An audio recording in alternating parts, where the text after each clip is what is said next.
Hello, xin chào tất cả các bạn đã quay trở lại với kênh của Bán Hàng Lazada. Và hôm nay mình tiếp tục review một cái sản phẩm đồ công nghệ ở trên Shopee. Hôm nay mình sẽ review một cái máy cạo râu. Ok, xem sản phẩm này như thế nào nhé.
Rồi bây giờ mình sẽ dùng thử cái dao cạo râu Like FF318 này. Râu này. Đợi mới vào màu râu mới test được. Mình sẽ không dùng dao cạo râu mà chúng ta dùng thẳng cái này. Test thử xem nào nhá.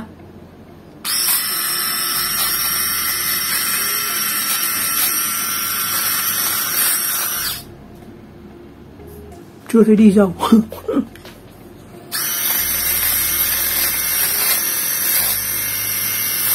Nhưng mà cạo cái này nó rất sướng, nó không rát như là cái cạo mà mình dùng cái lưỡi Gillette ấy. Mình cạo có cảm giác rất ghê, như kiểu vớ vẩn nó mất sẹo. Nhưng mà cái này trong này nó có cái ô này, râu nó sẽ lọt vào khe này và cái lưỡi nó sẽ cắt và nó sẽ bảo để da chúng ta không bao giờ bị sứt gì cả.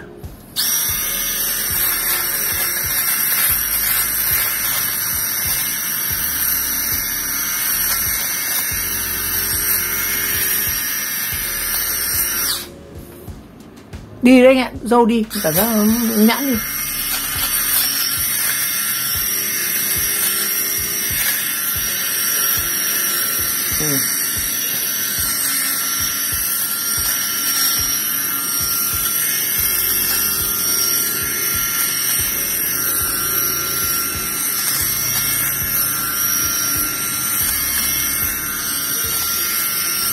sạch lắm.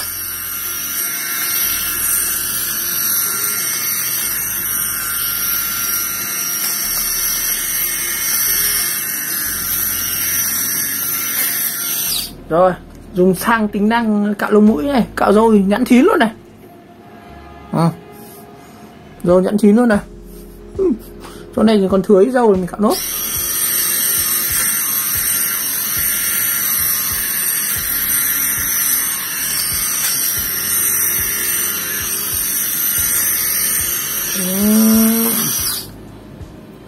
Ui, ngào lắm, ngon lắm, cạo sướng vãi. Rồi mình sẽ thử ra tính năng cạo lông mũi. Đây, tính năng cạo lông mũi, chúng ta lắp thành cái này vào. Đây, nó có độ khớp này. Đây, cạo lông mũi nhá.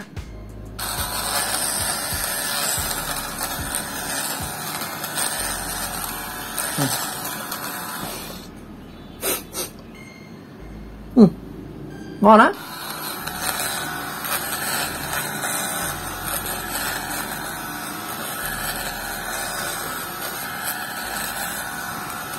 Đấy, khá khỏe. Đi, lông mũi ở trên này này. Đó.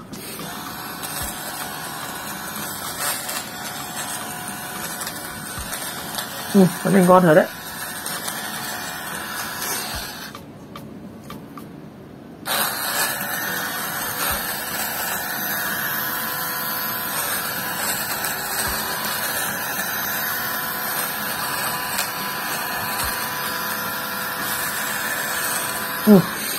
Sướng lắm.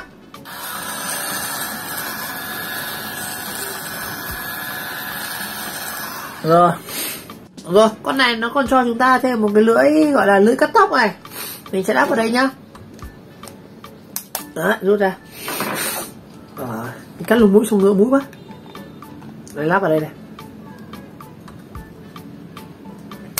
Rồi, cái này thì đây các em có thể cắt như này. Cắt cái này hoặc là tỉa lông mày này. Nhưng mà riêng cái tính năng này thì mình sẽ dùng để là tỉa lông lách. Một số chị em là rất hay mình sẽ phải nhổ lông lách không?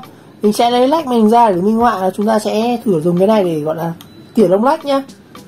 Đây, lông lách của mình nó cũng khá là dày đây. Hy sinh về nghệ thuật, nay tôi sẽ quay ông test máy bằng cách tỉa lông lách bây giờ. Cái này lấy đâu ra tóc mà cắt. Rồi.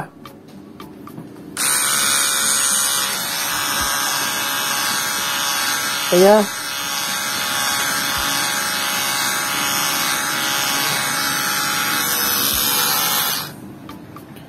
Con này tỉa lông lách khá sắc đấy.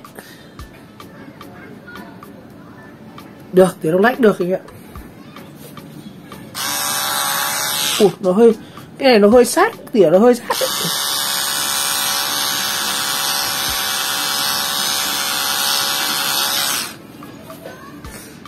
Cái này.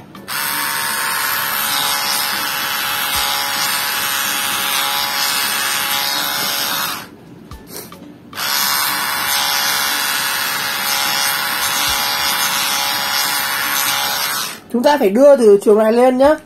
Còn đưa kiểu này xuống thì rất dễ ra nó bén vào thịt ấy. Đây, tỉa cũng được đại khái này. Sót quá anh ạ. Lúc nãy mình cắt sai ấy. Mình cắt kiểu này này. Còn kiểu này.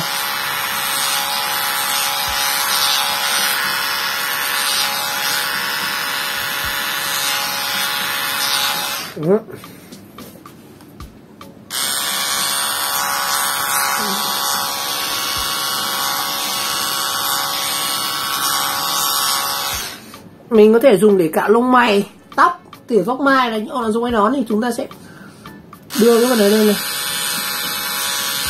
Đó. Ok nhá. Rồi, mình vừa test xong 3 chế độ của nó.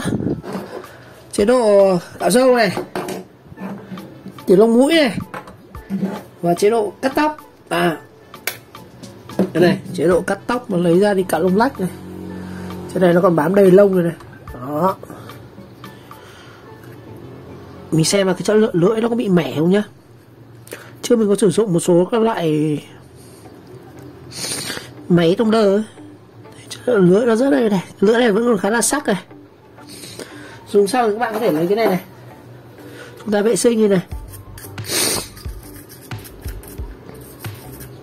Con này không biết mở ra kiểu gì nhỉ?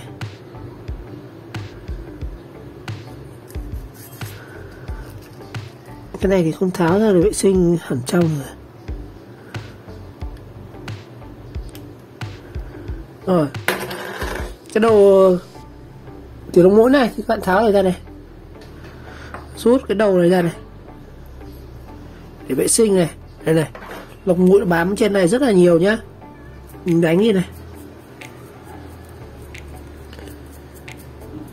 Đấy, đánh đi cái này, trên này nữa này, mình phải đánh qua trên này nữa này.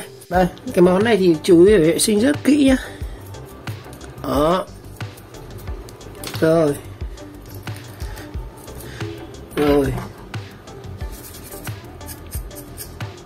Tiếp theo là cái lưỡi đầu tiên, chức năng chính của nó chính là cái lưỡi cạo râu này. Mình sẽ tháo hẳn nó ra. Xem tình trạng râu nó bám này. Nó bám trên này khá nhiều nhá, này này. Toàn lông râu các kiểu này. Đó. Thì em có thể dùng máy thổi.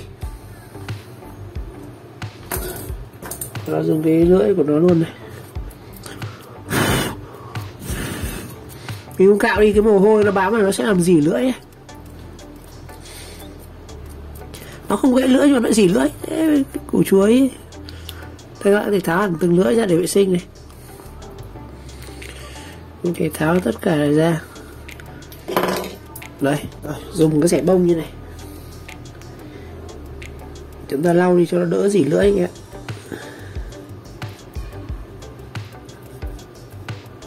Đó. Tại vì trên da nó sẽ mồ hôi rất là nhiều. Đấy nữa này.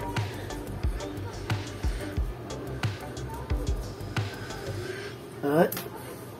Sau đó mình sẽ vệ sinh trên này này. Thổi qua đi. Đấy. Ok, xong lắp lại nhé. Thì đây, cái này nó không có chiều, lắp từ dạng được. Đấy, một lưỡi vào này.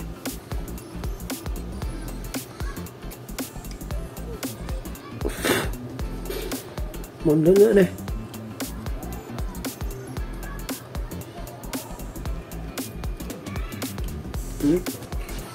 Mình gấp đóng này vào. Đấy. Còn cái này lắp vào cái lông mũi này. Đây, nghe cái này vào trước này. Đây, cái này nó có gơ này. Gơ hình chữ nhật này. Đấy, xoay này vào. Xong. Cái lưỡi này cũng thế này.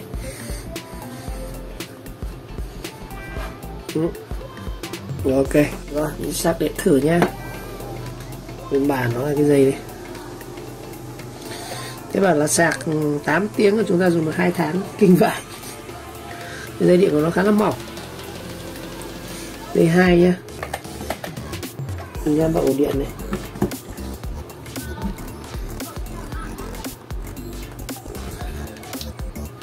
Đây, nó lên một cái đèn ổ điện này có phải làm.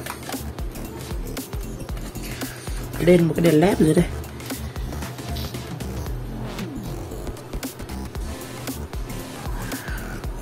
Ổ điện hết lên thật.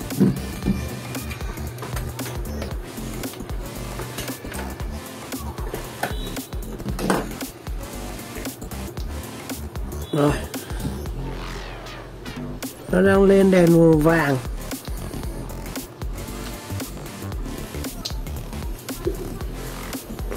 Không phải là mình cắm không đúng ấy, nó chưa ngậm hết. Đây, nó lên đèn màu vàng này. Không biết đây lên đèn màu gì không biết. Mình sạc được khoảng 15 phút rồi thấy mỗi máy nó ấm lên thôi. Chứ còn thời gian đầy chắc mình chả biết. Nói chung là cảm nhận về cái máy này là dùng ok đấy. Rẻ. Phụ kiện đầy đủ. Không sao phải nhớ đại cái này vào này. Một lưu ý rất quan trọng của máy này chúng ta phải lưu ý đặc biệt mình vệ sinh kỹ nhá. Không mồ hôi ra nó sẽ rỉ lưỡi và hầu như không sử dụng được. Đấy, dùng xong đóng này vào đây.